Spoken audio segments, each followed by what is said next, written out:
हमारे साथ peoples party के सीनियर रहनुमा नवाबजादा इफ्तिखार साहब मौजूद है। सर, ये बताइएगा कि इस वक्त ऐवान में बड़ा खूबसूरत माहौल है, दोनों तरफ से, अपोजिशन और हुकूमत की तरफ से भी, दोनों ये चाह रहे हैं कि मुज़ाकरात होने चाहिए। पीपल्स पार्टी इस पर क्या मौक़िफ़ रखती है और ये बर्फ़ पिघलेगी तो किस तरफ से पहल होनी चाहिए?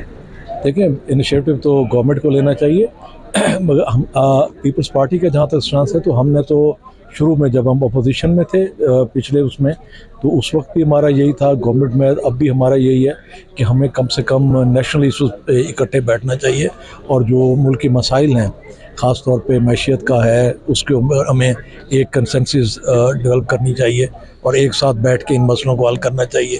फिर हमारे दोनों सरहदी सूबे जो हैं, बलूचिस्तान केपी के अंदर लॉ एंड ऑर्डर के मसले हैं, वहाँ अनरेस्ट है, उसे हमें एड्रेस करना चाहिए।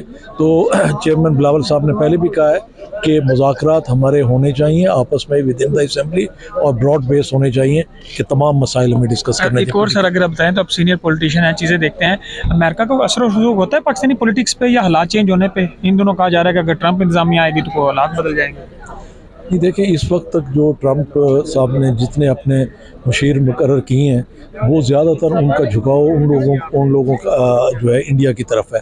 तो हमारे लिए बैनुल अक़वामी उस पर तो चीज़ें आएंगी, मगर पाकिस्तान का अपना एक स्टांस है, इंशाल्लाह अल्लाह बेहतरी करेगा।